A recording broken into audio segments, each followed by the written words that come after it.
Visibility versus credibility. How do you market yourself with ethical backing? How do you market yourself to help set you up for success and not failure? Early social media days, that was the whole game. It was like, be seen everywhere. You want to be seen. They believe that they're imposters. They believe that they're not worthy to speak into what they are trying to speak into. You're feeling like an imposter because you don't know what's next. Imposter syndrome is a natural phenomenon. What you're sharing is the psychology of the syndrome. Unless the substance of reality is really there, that can be scary because you're opening doors for jobs you can't handle. An actual imposter is an actor. It's a faker. It's the fake Rolexes and the fake. Fake it till you make it. Hey everyone, I exist. Here I am. We have so many tools that are easily accessible to make ourselves visible, whether we have substance or not. We have a lot of talking heads out there trying to speak on everything and think they're experts, or am I just trying to sell something? You know, and people can smell that out. You almost can create this sense of false credibility. You want to stay in your wheelhouse. I do believe in risk taking. I mean, we're risk takers. So Yeah. I do believe in pushing the envelope and going into the unknown. I deal with imposter syndrome because I am constantly pushing the unknown. What's the tool we leave with somebody today to say, how do I know I'm risk taking and not being an actor? For everyone who exalts himself will be humbled, and he who humbles himself will be exalted.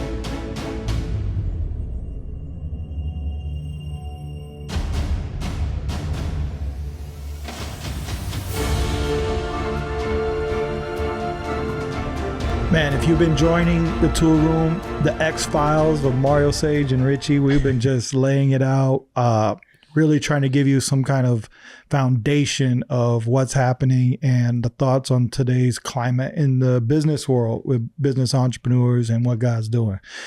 Please continue to like, comment, subscribe, but more importantly, share. And let's just get this thing moving. We're all part of the movement. We're all part of the tool room. Tool room is open. Tool room is live. All right, let's get in. The big question now trending, right, is visibility versus credibility and how to differentiate between the two. Because one is, let's just use marketing, right? How do you market yourself with ethical backing? How do you market yourself to help set you up for success and not failure? And, let's break this out. I think this is definitely Mario's wheelhouse. The business owner is asking, like, what's the difference right now? So let's do what we do. Let's give the word some definition on how we see it. What is visibility versus credibility?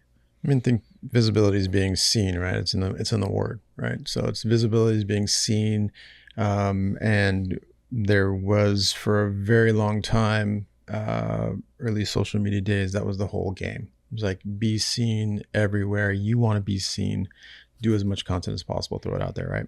Credibility is the understanding that you want to be believed.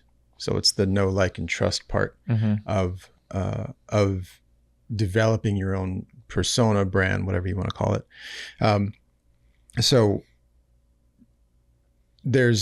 I don't think there's a versus necessarily, unless you're saying, unless there's people out there going, well, I just want to be out there. I want to be seen, but they have nothing valid to say. There's no reason to believe them. There's no reason to follow them. There's no substance there, right? Credibility is the substance.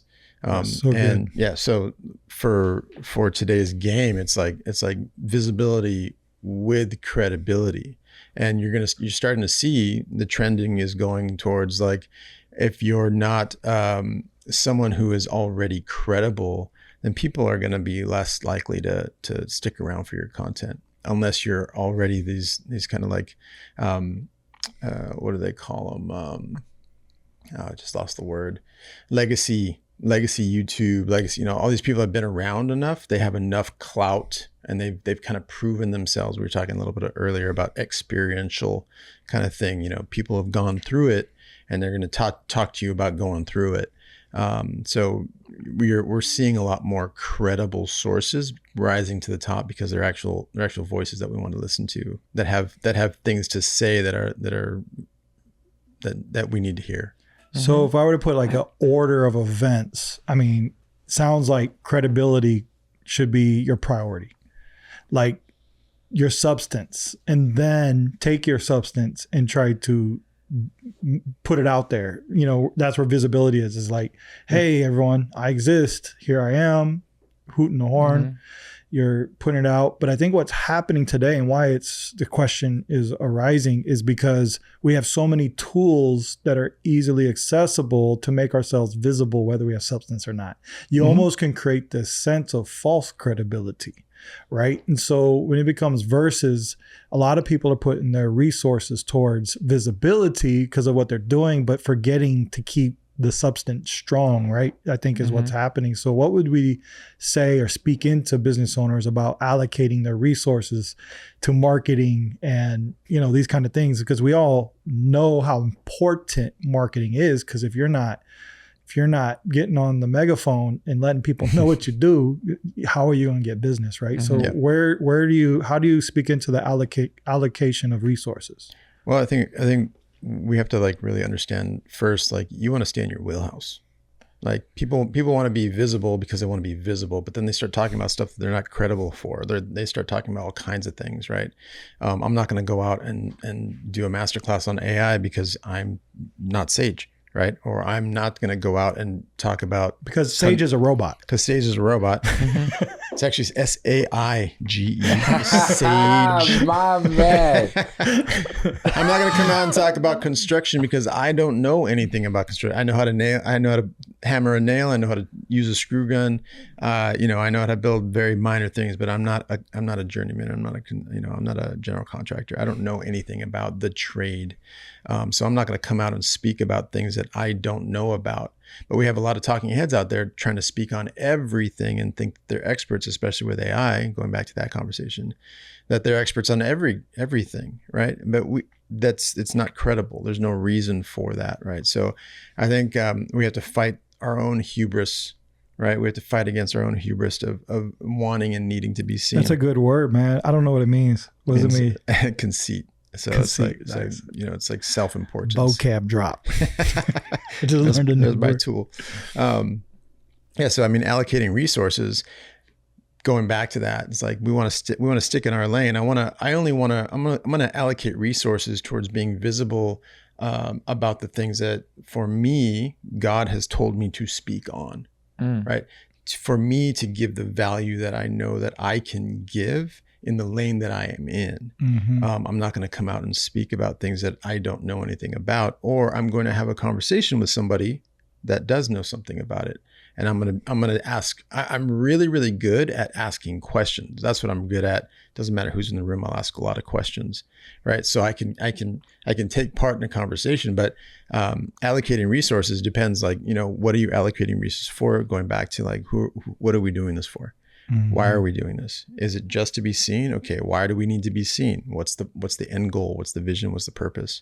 So, yeah, it's like looking at growing up in 1996 hip hop, right? Like visibility created credibility before you had credibility to then push out visibility, right? So it's like, but you needed skill. Yeah, I think that's where I'm going with. Yeah, okay. that's where I was going with it. It was like a record label they understood this process of packaging something visibly, and even a good song maybe, but the craft really and the depth wasn't really there. But they can shoot for visibility, but then they become these one-hit wonders because they didn't have the credibility, meaning the substance of the craft or the understanding of how to deliver something, which I think we're in an age that music's being produced with credibility and craft and substance now, because people can know the one-hit wonders and people who can actually, that's why most rappers now, they got to be able to sing, because you got to be talented at what you're doing for people to really buy into what you do. But the old game is put them everywhere, right? 50 Cent, when you remember when he came out, man, he was on every channel, so credibility built by visibility, right? And yeah, he's crafty to a point, but only to a point.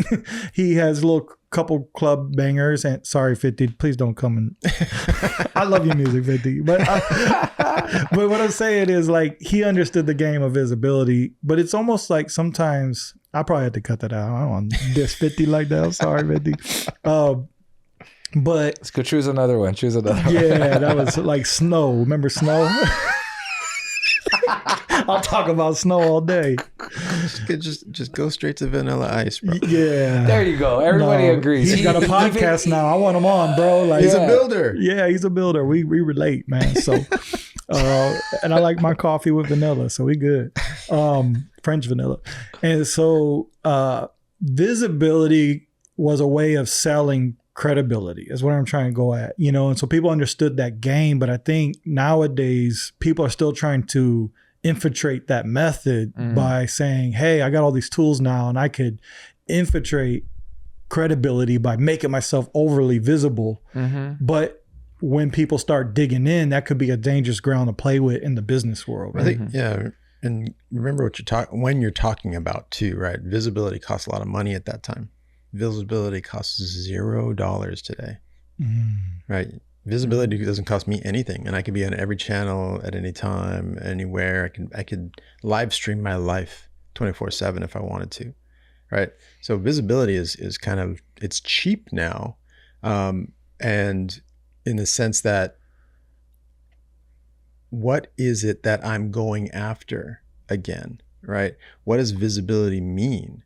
Am I trying to make myself visible because I have tools to share, to give, to I have to offer to the masses, right? I have understanding and knowledge to give to people because I think they need it, or I've been compelled to give this stuff away, right? Or am I just trying to sell something, and people can smell that out. People can sniff that out. Yeah. And then Sage, I want you to speak into this. Do you believe in fake it till you make it? Because that's what visibility to gain credibility is almost. It's like, do you believe in that fake it till you make it? No. And what's cool is that you brought that up at a perfect time, because I was about to be like, yeah, that's what leads to imposter syndrome. But I think imposter syndrome is something that a lot of people, even with credibility, deal with. What is it? Can you give that definition real quick? They believe that they're imposters. They believe that they're not worthy to speak into what they are trying to speak into. So at a kind of online conference, mindset conference through COVID time, and I had a psychologist come on, and we were talking about, because she dealt a lot with creatives and stuff like that, and I was like, what is imposter syndrome? And she said that imposter syndrome is a natural phenomenon that when you are truly at the edge of your actual understanding and knowledge, and you're trying to grow past that, you're pushing into a place that you actually don't know. So now you feel imposter syndrome because it's actually real, right? You're actually pushing into a place of unknown. And so you're feeling like an imposter because you don't know what's next. We only feel like imposters when we don't know the next step, or we don't know where we're at, or we don't know what direction we're going in. But when you're actually at that place, that precipice, that boundary line of your being, and you're trying to push beyond that, that's when it actually starts coming in, right? That's the true imposter syndrome. I would have loved to have a conversation with her, because I would have asked her then, well, why is it that the fakers have imposter syndrome? Because they're imposters, right? Like I could know so much. I could know a little bit about business, but then to go on stage and then to try and tell people that I am the expert in business, I'm going into an unknown to me, but yet it's not an unknown to an expert. So I'm an imposter. So like, to me, that's an unknown. So it's like, that's why I have that feeling, but I am not credible also, because I only know so much, so that all the other unknown things is simply known by anybody else, say, in that space. Does that make sense? Yeah, it's a personal thing. It's a personal an thing. internal Yeah, thing. yeah. It's 100%. Right. Yeah. So it's like, so then I guess the question to that I would have asked her is like, okay, so now I understand it's a personal thing. So then at what point though at what point then am I not an imposter? So then if that's the unknown, then do I stop there? So you give an identity statement. Yeah.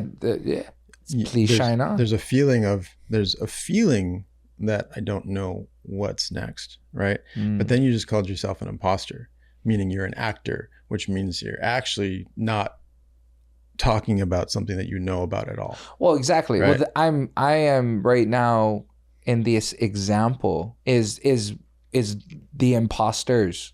So I'm playing the imposter right now, right? And so I think we're talking about two different things. Yeah, I can feel like an imposter because I haven't stepped into a depth of maybe exposure or whatever, and I was like, oh, am I an expert? Well, let me think. I've been doing this for 30 years. Maybe I kind of know a thing or two about what I'm talking about.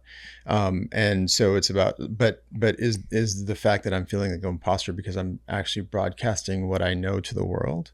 Is the space that I'm in feeling like I'm making me feel like an imposter? Then there's the other side of like actual imposters who are actors that don't know anything that they're talking about. They're coming out and they're just like, right. That's what I'm trying to. That's what I think that's a different thing. That's what I was getting. I was gonna say I had challenges of that imposter state where I give an example like football, right? I've taken the ball as a quarterback and as a running back past the end zone many times and got touchdowns. So therefore, I feel credible to share how to get to the end zone. But some seasons, I'm not able to get past the 5-yard line, and then so now here I have to go into the huddle and tell them how to get to the end zone.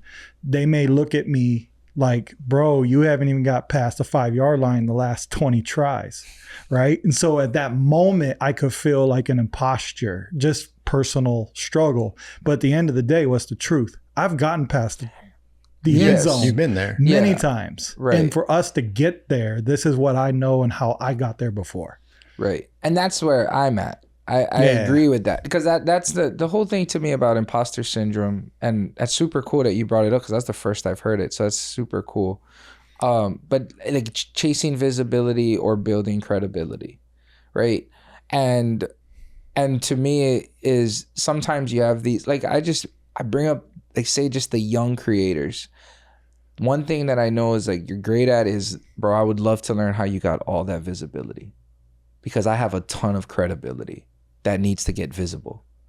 But you have mastered gaining eyeballs. So I would love to gain eyeballs too, because I have value to share. Yeah. Right. However, what if a lot of the times that these people are getting a lot of visibility because maybe they followed the perfect guru, but yet they're talking about something that they don't know, and they're clout, they're faking it till they make it. They're wearing the fake Rolexes. Yeah. They're standing on the jet planes. They're riding in the rented Lamborghinis. They're doing all of these things, right? But they haven't earned it, right? They have no credibility. Like, you don't manage anybody, right? And not that you need to. However, maybe you got that from drug money. Maybe you got that because you're a trust fund baby. You know what I'm saying? So what credibility do you have? And that's where I think that the imposter is.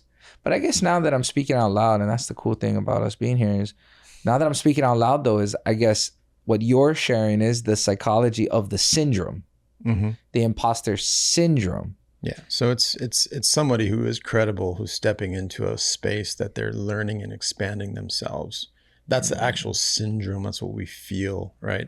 An actual imposter is an actor. It's a faker. It's the fake Rolexes and the fake it till you make it. Yeah. Fake it till you make it stuff, right? So it's like I think it's a completely different thing. You're talking about charlatans. Yes. Right. Yeah. Bro. So if you're listening, this is the Tool Room Live, man. You're getting awakened real stuff at the moment. This, man, just subscribe, like, comment, and share. We're talking about some of the real stuff, man. So in construction, in my business, sorry, in our business, that, because of my faith, I was real protective of visibility, or fake it till you make it. Mm-hmm. But I felt where success came in with visibility was using your credibility to make visible, right? For a good example, visibility is Yelp, right? Getting real reviews about your business, multiple of them with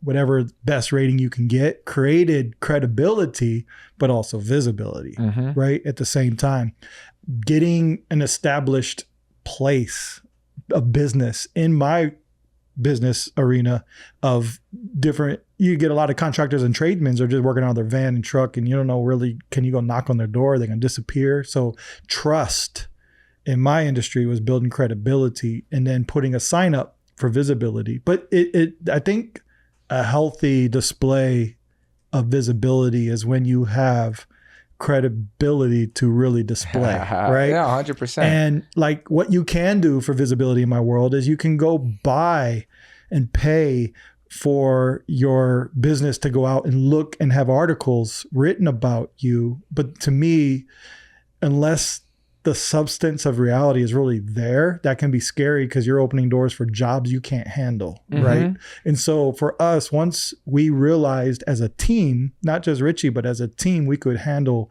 this level of project, I was okay with making it visible to pull in and attract those type of clients, right? I think at the end of the day, be honest with yourself.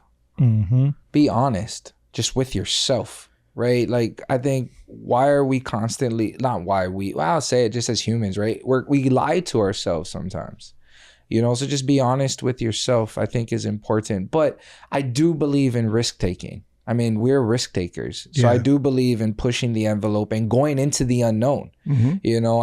I think I deal with imposter syndrome because I am constantly pushing the unknown. Yeah.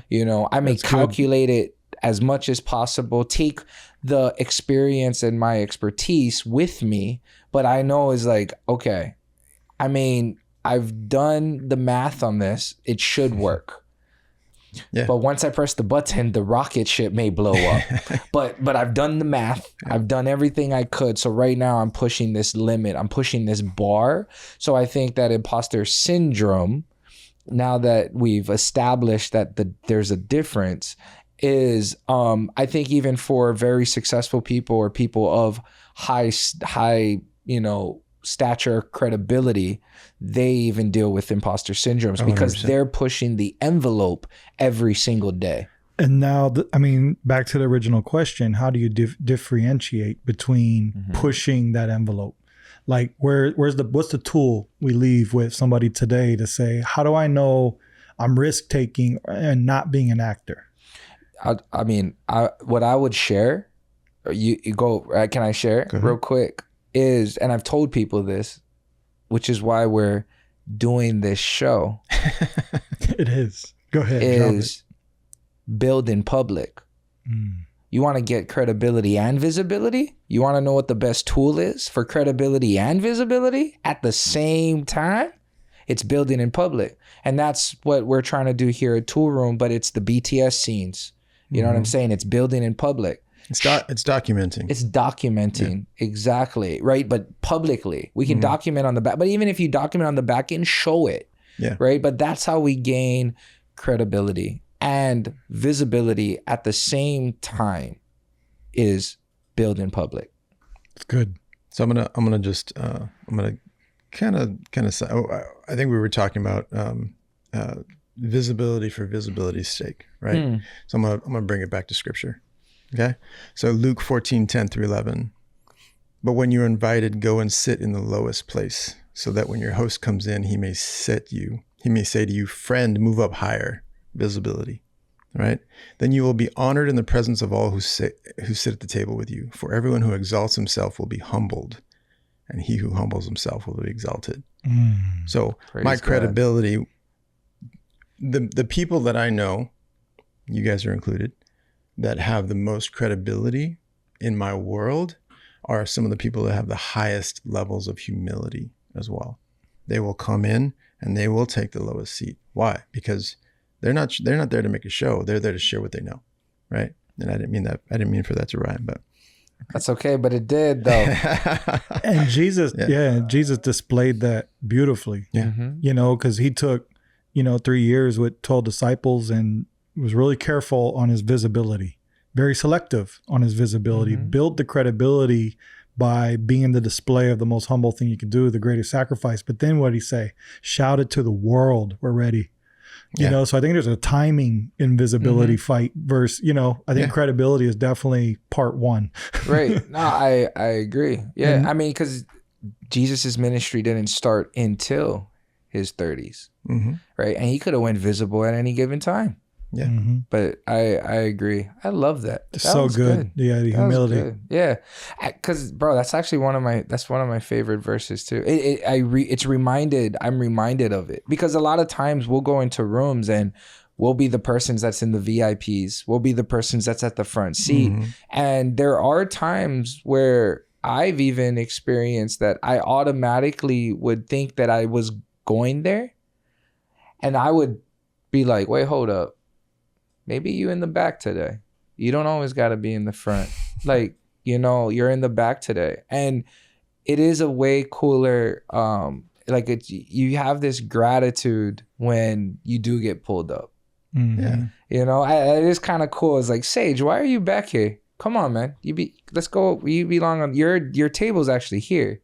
And I get that. And it's like, oh man.